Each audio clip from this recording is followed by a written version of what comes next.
पहले धरती कांपी, फिर समुद्र पर नजरें टिक गईं और देखते ही देखते पूरा इंडोनेशिया अलर्ट हो गया।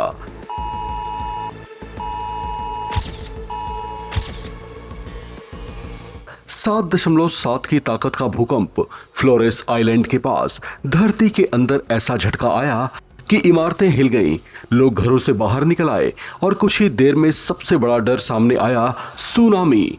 शनिवार सुबह का ये भूकंप सिर्फ एक झटका नहीं था, इसके बाद 5.6 और 5.9 तीव्रता के दो मजबूत आफ्टर शॉक ने लोगों की धड़कनें और बढ़ा दी। और जब समुद्र के मिजाज में भी हलचल दिखाई दी तो तटीय इलाकों में खतरे की घंटी बज गई। 7.7 की तीव्रता वाले इस भीषण भूकंप ने लोगों को दहशत से भर दिया। एक तरफ कांपती जमीन, दूसरी तरफ बेचैन समुद्र और बीच में हजारों लोग जिन्हें अगले कुछ घंटों में क्या होने वाला है इसका अंदाजा तक नहीं था। इंडोनेशिया की जियोफिजिक्स एजेंसी BMKG ने सुनामी की आशंका को देखते हुए अलर्ट जारी कर दिया है। तटीय इलाकों में लोगों को सतर्क किया गया, हालात पर गंभीरता से नजर रखी जा रही है।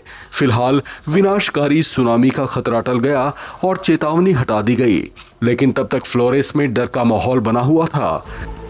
और अब इस भूकंप की सबसे अहम बात, अमेरिकी भूगर्भ सर्वेक्षण यानी USGS के मुताबिक इसका केंद्र फ्लोरेस द्वीप के उत्तरी तट से दूर एंडे से करीब 68 किलोमीटर उत्तर पश्चिम में था और गहराई सिर्फ 10 किलोमीटर ही थी। यानी भूकंप बहुत उथला था और यही वजह है कि इसका असर जमीन पर ज्यादा तेज महसूस हुआ। इसके बाद सामने आई वीडियो में इमारतों को जोर जोर से हिलते हुए देखा गया। समुद्र के किनारे मौजूद लोगों ने पानी में भी तेज हलचल महसूस की।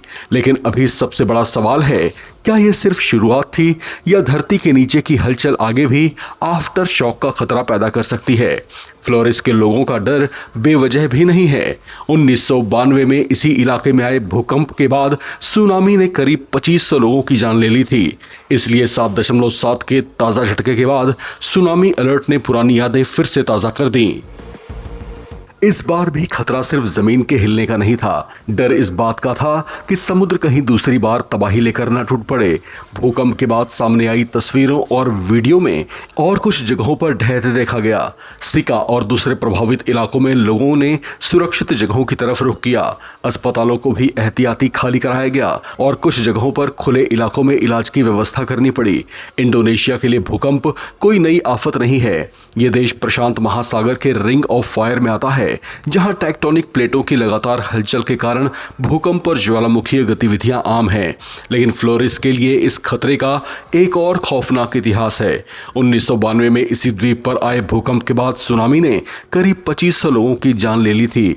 इसलिए 7.7 का ताजा झटका आते ही सुनामी का अलर्ट लोगों के लिए बेहद गंभीर चेतावनी बन गया। और सिर्फ मुख्य झटका ही नहीं, आफ्टर शॉक का खतरा भी बना रहा। यानी जमीन के भीतर हलचल थमी नहीं थी और प्रशासन को लगातार स्थिति पर नजर रखनी पड़ी। अब तस्वीर यह है कि 7.7 की तीव्रता वाले इस भीषण भूकंप में 2 लोगों की मौत की पुष्टि हो चुकी है, जबकि कई लोग घायल बताए जा रहे हैं। इमारतों को नुकसान पहुंचा है और राहत बचाव एजेंसियां नुकसान का आकलन कर रही हैं। सुनामी की चेतावनी फिलहाल हटाई जा चुकी है, लेकिन प्रभावित इलाकों में सतर्कता बरकरार है।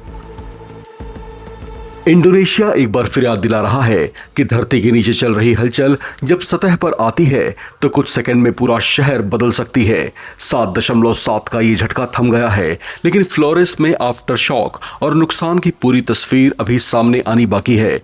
इससे जुड़ी हर अपडेट पर नवभारत टाइम्स की नजरें बनी हुई हैं। हर बड़ी अपडेट के साथ हम फिर आपके बीच हाजिर होंगे। देखते रहें नवभारत टाइम्स।